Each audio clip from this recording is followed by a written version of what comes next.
এই সকাল 8:30 থেকে এই প্রতিবাদ মিছিল শুরু করেছি। কারণ আপনারা জানেন যে এসআইআর এর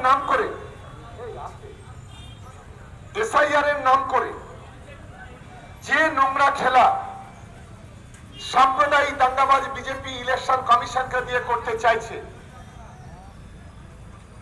এবং যেভাবে গোটা বাংলা জুড়ে কোটি কোটি মানুষকে যেভাবে হয়রানি করছে, স্বাধীন ভারতবর্ষে এই ধরনের হিটলারি মনোভাব ভারতবর্ষের কোন ইলেকশন কমিশন, ভারতবর্ষের কোন সরকার এই ধরনের হিটলারি মনোভাব কখনো দেখায়নি।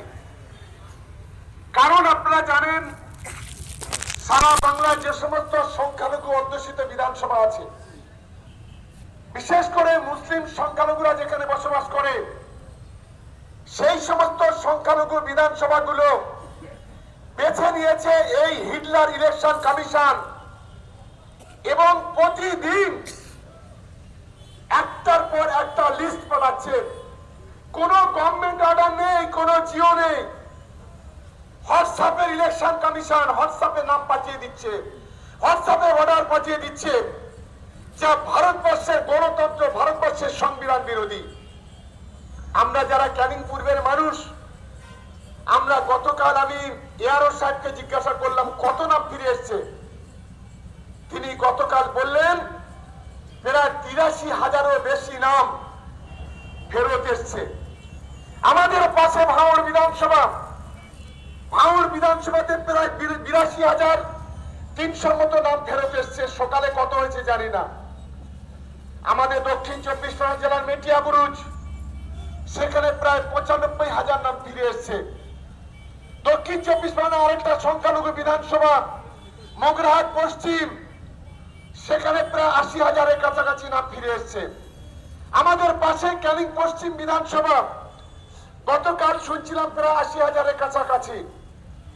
ইলেকশন কমিশন পরিকল্পিতভাবে এই নোংরা খেলা খেলছে বিজেপি দালালি করে। তাই আজকের আমরা ক্যানিং পূর্ব বিধানসভায় আজ মানুষ প্রতিবাদে রাস্তায় নেমেছে। আমাদের একটাই দাবি, যারা ২০২৪ সালে ভোটাধিকার প্রয়োগ করেছে তাদের নিঃশর্তে তাদের ভোটাধিকার প্রয়োগ করার অধিকার তাদেরকে দিতে হবে।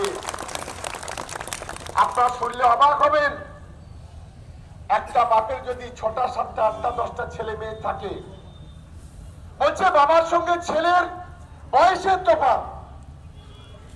আমাদের যারা পূর্বপুরুষরা ছিল, বর্তমান সময় নয়, আমাদের একটু আগে যদি দেখি, প্রত্যেকটা পরিবারের ৬টা ৮টা ১০টা ১২টা ছেলে মেয়ে।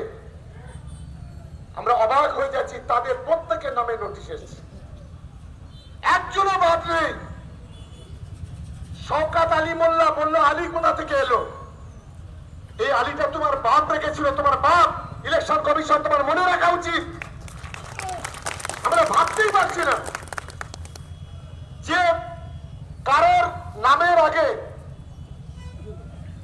২০০২ সালে ক্যাপিটাল লেটার লিখেছিল, হয়তো ২০২৪-এ গিয়ে সেটা স্মল লেটার লিখেছে, তার নামটাও ফেরত এসছে। কোথাও একটা অক্ষর ভুল আছে, নিজেরা এন্ট্রি করতে গিয়ে সেই এন্ট্রি করতে পারেনি। আরে মুসলিমদের নামরা উচ্চারণই করতে পারে না, কোথাও একটু ভুল আছে, তাদের নামে নোটিশ পাঠিয়ে দিয়েছে। বাংলার কোটি কোটি মানুষ যাদের কাজ কাম ফেলে রেখে পাগলের মতো ছুটছে, ৮০ বছর ৯০ বছরের বৃদ্ধা, তাদেরকে এসআইআর এর লাইনে দাঁড়াতে হচ্ছে। ৮ মাসের গর্ভবতী মা, তাকে এসআইআর এর লাইনে দাঁড়াতে হচ্ছে। পঙ্গু মানুষ চলতে পারে না, হুইল চেয়ারে করে, তাদের এসআইআর এর লাইনে দাঁড়াতে হবে। বলছে ছবি না তুললে তুমি ভোটাধিকার পাবে না। সুপ্রিম কোর্ট বলল আধার কার্ডের বৈধতা দিতে হবে। এই গাদ্দার ইলেকশন কমিশন তারও বৈধতা দিচ্ছে না, বলছে ওটা সেকেন্ড আইডেন্টিটি, ওর কোনো আইডেন্টিটি নয়। তাহলে ৬,০০০ কোটি টাকা খরচ করে ভারতবর্ষ জুড়ে কেন আধার কার্ড তৈরি করা হয়েছিল? আসলে ঘটনাটা তা নয়, পরিকল্পনা করে বাংলার মুসলমানদের ভোট কাটো, বাংলার একটা অংশের হিন্দু ভাই বোনদের ভোট কেটে দাও, যাতে করে আগামী দিনে বাংলায় কংগ্রেসকে হারিয়ে বিজেপি ক্ষমতায় আসতে পারে, সেই মানসিকতা নিয়ে আজকে ইলেকশন কমিশন বিজেপির এই চামচাগিরি করছে। আমাদের লড়াইটা সেই জায়গায়। ওরা চাইছে আমরা বিজেপির কাছে মাথা নত করি, ওরা চাইছে আমরা ইলেকশন কমিশনের কাছে মাথা নত করি।